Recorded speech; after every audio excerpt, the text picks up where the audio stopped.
project. Today we are here to officially launch the 4th edition of this contest on development cooperation under the umbrella of the European Year for Development and its motto, Our World, Our Dignity, Our Future. We invite people from all over the world to show us a successful example of development cooperation in a short video no longer than 150 seconds. An international jury will select 20 finalists which shall be shown at public voting events starting from September. And by voting at these finals, you can all decide on the 3 most promising videos and decide on our 3 winners. And we are very lucky and we are very happy to have with us today already 2 of our jury members actually. And I would like to ask the first question to Ms. Sanda Kalnina Lukashevica. What is your message for a young person who has the opportunity to participate in this contest? How can a young person benefit from this participation? Yeah, thank you, Excellencies, ladies and gentlemen. It's my pleasure and privilege to take part in launching this excellent competition for young people. And youth, of course, is the future of society, and they will be the ones who will implement the post-2015 agenda. So youth today is innovative, active, and creative. And fostering youth involvement and creating opportunities for youth is also focus areas of the Latvian presidency. And the Shining Stars of Euro competition is an opportunity for young people to shine a light on how they perceive meaningful development results, and also highlight how they see the future priorities in development.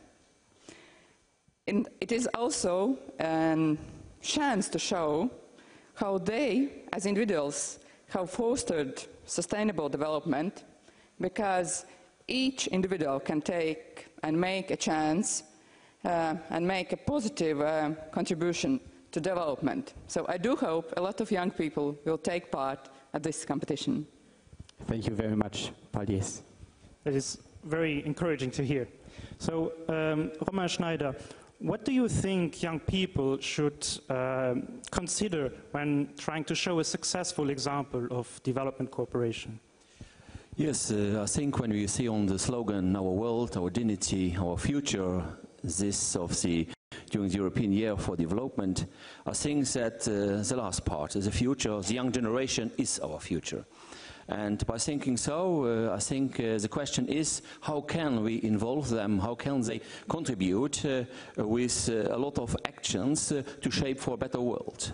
And I think this contest will offer them the possibility to think about it. And I think the main issue for a good development cooperation is that you need a true partnership. And through partnership, I mean, then I simplify that on one side you have the donors who give aid to persons, the other side the persons takes this aid and they active it to build a sustainable world, a sustainable future for them. And so I really pursued that young people will deliver us a lot of videos, and even if just the Prime Minister and the President of the Commission opened this European Year of Development, I'm delighted also to welcome the 3 finalists of this contest in Luxembourg City for the closing ceremony of this European Year 2015. So and there I am sure that we will see a lot of good or positive messages. Thank you. Thank you very much. So. And finally, we would like to show our presentation video and thereby declare this contest open. Open.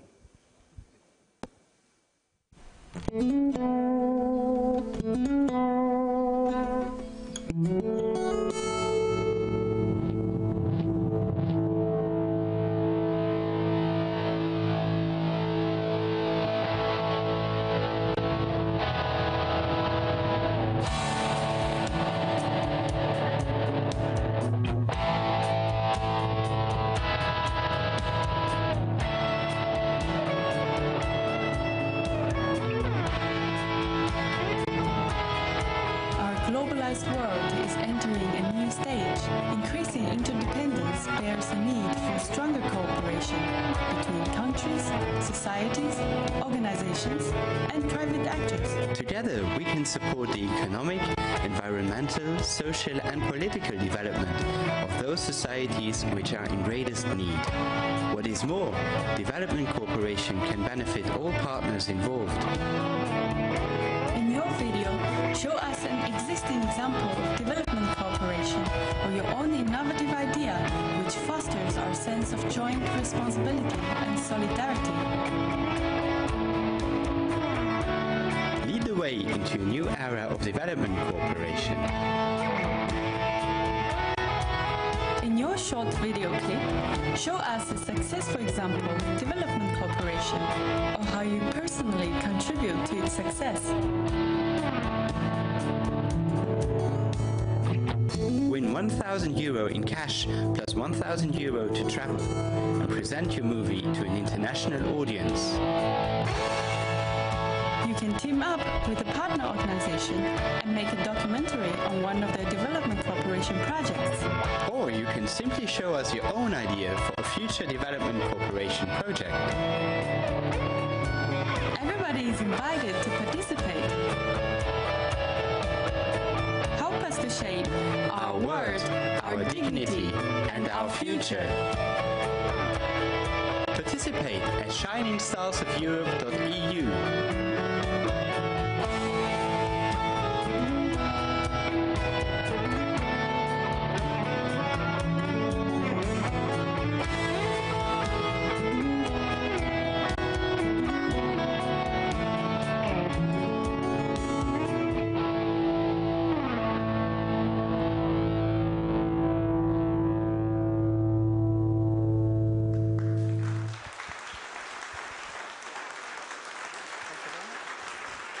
Thank you.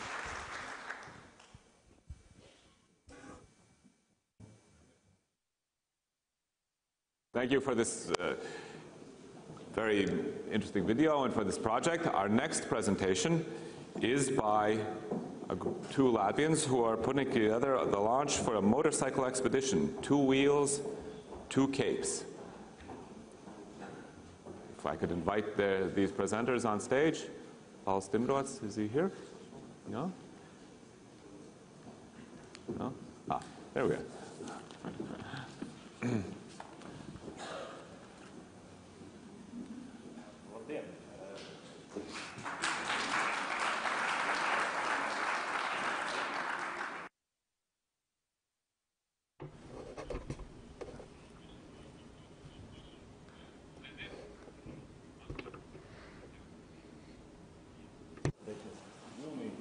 Vienā sakot, būs interesanti. Mazliet pagaidiet ieslēgt, Mārtiņš izstāstīs par ceļojumiem un piedzīvojumiem. Viens. Labdien vēlreiz. Good afternoon. We decided that today, since we have interpretation, we can speak our native tongue, since we are in Latvia after all. Our story is not as formal as we heard in the morning. In a few words, we would like to describe an adventure we had and how, working together with the Ministry of Foreign Affairs, we found a contract with this European Year for Development. And maybe we can even become a mission of Europe in Africa. And we begin with a short video. Latvians with 2 motorcycles will be riding from cape to cape. Motorcycle travelers Ange and Mārtiņš are leaving soon for a new adventure from Cape of Good Hope in South Africa to Nordkapp in very north of Norway. This will require lots of time and endurance. The sole advantage during this trip halfway around the world is opportunity to go to bed each night in the same time, since they will stay in the same time zone for most of the trip. Nowadays, long travels are not perceived as something unusual, though this time the objective of the trip and tasks of travelers are unique. While on the road with 2 enduro motorcycles, the travelers have made a commitment to bring with them several Latvian-made Hope tricycles to be donated to children with special needs in Africa. Moreover, the whole route of the trip will be adjusted with the help of group of adventure assistants. Latvian school kids through the interactive game Discovering Africa will be able to follow the trip online and suggest the most interesting sites, events and people to visit in each country. This will be the first remotely controlled trip in the adventure history of Latvia. On the top of that, Mārtiņš has promised to search for similarities in European and African cultures and people, but Unchained will be to carefully explore different possibilities of fusing European and African food traditions. In each country, they will prepare a traditional dish and will look for adventures to share with us and school kids who have contributed to the design of their route. This will be European Year of Development Cooperation, and members of the expedition will collaborate with the Ministry of Foreign Affairs of Republic of Latvia to raise awareness among Latvian youngsters about lesser-known countries and nations in Africa. At the same time, encourage people to think of how we can cooperate with the developing world. While on the road, the travelers will work on a diary, live reports through the web, expedition movie, and even a digital African receipt book. Don't miss it. 2 wheels, 2 capes, hitting the road this spring.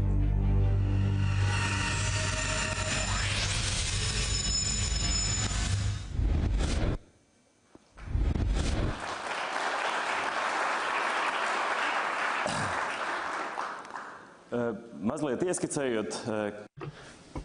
So a bit more information when we will go and where we will go. I have already traveled a bit on a motorcycle, but this will be a very special trip because we will try to go from the furthest point south to the furthest point north within our own Latvian time zone. So maybe we will not need to turn our clocks that many times. So we will travel from Cape Hope to North Cape. During this trip we will definitely experience various weather because we are planning to cross more than 25,000 kilometers and travel across more than across 20 countries. Why? This is the question I hear very often. Why do I do these things? Why does my friend Ange come with me?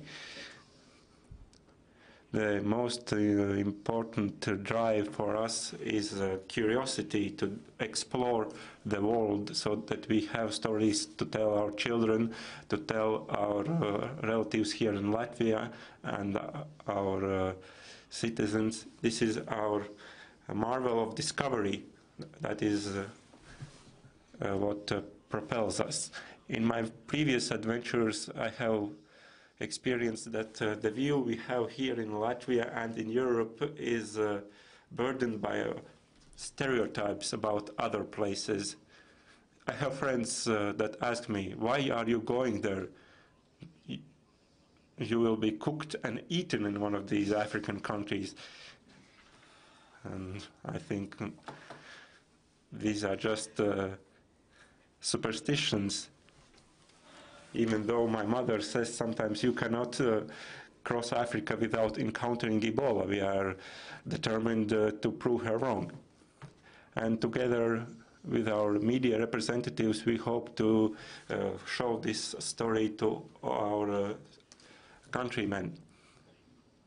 We will travel with 2 very endurant motorcycles. My motorcycle has already traveled for more than 10,000 kilometers. It has in fact traveled twice around the globe. So this will be a test for our equipment, not only for ourselves. Also, this will be a possibility to go off the road, because when you stay on the road you do not see many interesting things. We want to see the small villages, meet people who live there. We will live ourselves in tents. Of course, people are trying to scare us that we should not do this in Africa, but we have divided our responsibilities. My friend who will travel with us we will pay more attention to the cuisine of Africa. Also, we are planning to present national Latvian dishes to African people. this remote control of the trip that was mentioned also on the video, this is the first time we are trying something like this. We have created a contest for schools in Latvia. We have received proposals from pupils where they inform us where we should go and whom we should meet. And we see that it's a very interesting approach, because there are so many people helping us to construct our route, and they expect from us all these stories. Of course, we cannot go everywhere where they want. For example, they want us to dance the dance of Itora with the locals of Rwanda, or play some national Latvian songs in small villages in Mozambique, or eat worms in Botswana, or for Kenya to visit the biggest flower farm that supplies 40% of roses sold in Europe. And many other tasks they want for us to accomplish, like eating risotto and so on. And we will talk about all this when we experience it, and we will share it through our Facebook and our homepage. We will also have our diary and chat capability on the Facebook profile, but I will give the word to the expert in media for this. Yes, good afternoon. As you have probably noticed, we are in a library today. Library is a place where people store their history, their stories, and how these stories are created. This is one of the ways. You go on a trip and you have a lot of experiences. Then my task is to gather all these experiences. They will call me, send me messages, and then I hope to transfer all their experiences to you. Of course, Martin has already traveled around the globe at least twice, so I hope that he will be able to provide us with plenty of good, interesting histories and stories from a tent somewhere in Africa. And I would like to wish each and every one of you to have a friend who travels abroad, because it means you will have many interesting stories to hear from him. Thank you. Thank you, Paul and Martin. Project. I hope to follow it myself on the internet. And finally, for the third presentation, we have Towards the Civil Society Alliance for the European Year 2015 for Development. Please.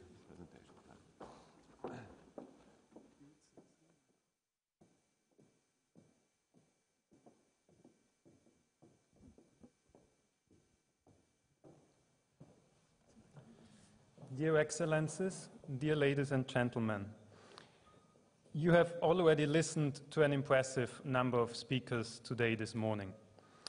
My name is Stefan Grasgruber-Kerl, and we are here to introduce to you the Broad Civil Society Alliance for the European Year 2015 for Development. This alliance is formed, convened and supported by Concord, the European Confederation of Development and Relief NGOs. By this alliance, civil society organizations will be better able to make important contributions to the objectives of the European year. Since the coffee break is very near, we want to entertain you a little with a short role play. This play is set in a random drinking establishment in a random town in a random member state of the EU. Let us assume it is a cold day in January 2015. The European Year for Development has just started.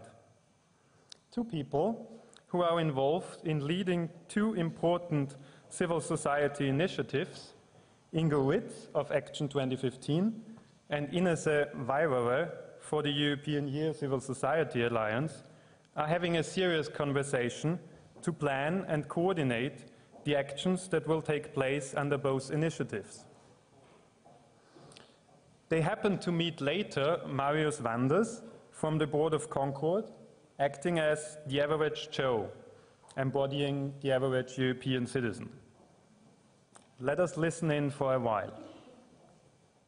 Ingo, can you tell me a little bit about Action and 2015 plans?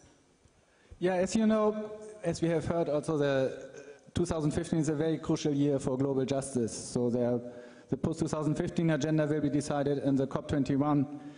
So we as civil society thought we need to make a strong campaign, a global campaign, to influence, to push for ambitious and really transformational change. So we came together and we formed the campaign, which is called Action 2015. So Action 2015 fights against poverty, inequalities, and climate change. So it's very important because all poverty, inequalities, and climate change interrelates with each other. And the idea is that we can create a political will for real change for people and planet only if the citizens, if the public demands this. So there will be millions of people raising their voices around the world. The campaign is gaining good momentum at the moment, and actually next week, on 15th of January, will be the launch in 53 countries now. So also, for example, in Brussels and all around the world. And we have now around 1,000 organizations participating in planning activities for mobilization in 2015 in 126 countries. And I'm very happy for Europe that the European Year for Development is there, because I think it fits very well together. So in many European countries, civil society is organizing European Year for Development activities, Action 2015 together, and also at European level we are cooperating. So what are your plans of the Civil Society Alliance? You're right, we also have huge plans. As a Concord, we will lead a big global alliance of different kinds of NGOs, not only development NGOs. We already work with gender NGOs, with environmental NGOs, with human rights, youth, and many others, and we still want to invite more and more NGOs. So we will give advice and support grassroots civil society organizations, the same as you said. And also we will, of course, link with your action, I think so. And we will have our events, we will participate in other events, official ones, and we'll have a huge communication campaign and bring forward policy recommendations to excuse me, sorry. Sorry to interrupt you, but I was having a drink here. I was waiting for a friend, and unfortunately, he or she has not shown up. So I couldn't help listening into your conversation, and I thought, great, these people speak a language that I understand. But I don't understand a word of what it is that you're talking about. So maybe you can explain it to me. I hope you don't mind the interruption. Okay, that's good. Nice to meet you. What's your name? My name is Joe, Joe Average, so kind of the average Joe. Nice to meet you. Your name is? Ingo. Nice to meet you, Ingo. Joe, you're average Joe like my average dad, and he always asks so many questions. And have you heard about European Year for Development? Development. So is that a year where you're talking about building resorts and hotels and timeshares and houses, etc.? Would be great for job creation. You know, I could probably get a job that way. Oh, that's yeah. Actually, it's about another development, not about property development. It's about human development, like education, health, or basic rights, like the right to food, or women's rights. So it's. That everybody has a decent work and decent life all over the world. Yeah. Oh, okay, now I get you. So, yeah, I heard about that. Can't say I really know much about it. And to be very honest, you know, I'm not even sure that I care very much about it. Because, you know, after all, we've been doing it for many years, I know, but does it really help? Every night I switch on the TV, there's just more misery, hunger, problems in the world, violence, droughts, you name it. And in spite of all the money that we have all given and invested there, why do these people still need our help nowadays? Yeah, I think it's right to ask these questions, and actually seeing all the crises and conflicts in the world, it's really frustrating. But I think there's also another reality which is not really shown in media that much. For example, I will tell you from my own experience. I worked 20 years with Bangladesh, with NGOs and grassroots organizations in Bangladesh, and I lived 6 years in Bangladesh. 6 years? Yes, and when I came first time 1992 as a volunteer, and I met people in the villages, I met very, women who hardly talked to me, they could even not feed their children, and access to health was very bad. So within around 5 to 10 years, they achieved a lot. They built their own income, they got access to education, to health. Especially they are fighting for their rights now against violence. So I think it's really, wow. I'm really impressed by these women. If I meet them now, they're really confident. And it's mainly achieved by them, but that was only possible by support, through NGOs, and it was supported by development cooperation, like from the European Union. Yeah.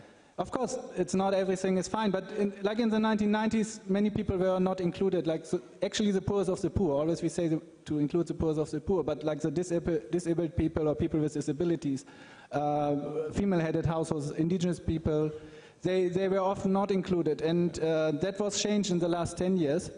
And we are not talking about hundreds or thousands of people, but millions of families, and they're really changing the whole society. Yeah. So not everything is fine. I mean, we heard like 9 out of 10 children are going to school, and that's the same in Bangladesh, but only 5 out of 10 really complete primary school and can read and write. So many things still have to be done, but I'm pretty sure from the development that in the next 10 years, extreme poverty can be eradicated in Bangladesh. Wow. And I think also by 2030 it's possible globally, but we need the political will, and we need to tackle the root causes of poverty and inequalities. Yeah, so, well, first of all, thank you for sharing that story with me, and especially since you've been there, you've probably seen more, but still I don't understand if there is so much progress that you're saying, that in 10 years' time Bangladesh will have ended extreme poverty. Why do they still need our help today? Okay, Joe, I understand you. And Ingo is speaking about nice numbers we usually use to describe our development. But actually, we have to be very realistic at the same time. For example, take the same Bangladesh example. This scarf is produced in Bangladesh, and 20%. It's a nice one, by the way. Thank you. 20% of people wear clothes produced in Bangladesh. And of course, women are employed there, but at the same time, they have lowest salaries and their health is damaged in 8 years. Yeah, so this is not the question only about development, but this is about the private sector. It is responsible, and also we are, as consumers, are responsible, and EU can set the rules for consumers and for the policies we have here for European buyers. Okay. Yeah, I agree, and I think it makes sense what you're saying, but I still don't see how I am involved in that as an average European citizen. I mean, you all know that people like myself are struggling to make ends meet in a time when even in our own communities we see nothing but rising poverty, insecurity about jobs, etc., and even people that we know going to the food banks here in Europe. So why is this relevant, what you just told me, for me as a European citizen? You're right, and I also see the same in Latvia, and Europe needs a global plan, and this is what is agreed in a global level, that these new sustainable development goals will apply to all countries. And sustainable development goals, yep. So that's like a new plan, right? A smart plan, a plan that can probably work. Fine, great. So how can I help you guys? Yeah, thank you for this question, because actually we think that all of us need to act, so you and me and all the citizens, and that we can do things ourselves, we can ask politicians for the changes, otherwise they will not do it. Okay. Well, it's great meeting you guys, you've really convinced me. And if we need to take action, we can start here today. I mean, I just happened to look outside on this terrace here. There's quite a few influential people here. Maybe we can already immediately talk to them about it. That's the first step, isn't it? Yeah, that's a great idea. So maybe if we can go and see Mrs. Mogherini, Prime Minister Strajuma, Mr. Juncker has unfortunately already left, but Commissioner Mimica is there as well. So why don't we talk to them? Yeah, actually, as you know, Malala Yousafzai, she got the Nobel Peace Prize, and that's that girl from Pakistan, right? The yes, one that exactly, was shot, right? Yeah, okay, yeah, and she got also the Sakharov Prize of the European Parliament before. And together with Action 2015, she wrote a letter to world leaders to be active on global justice. So we have this letter here, and I think it's a good opportunity to give the letter to the leaders here in the room. Okay, well, so let's do that. We'll be back in a second. Don't go away.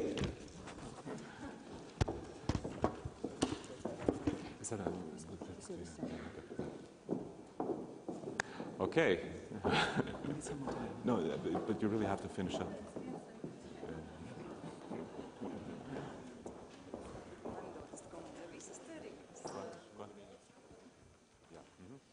Okay, thank you very much for this project and for the letter.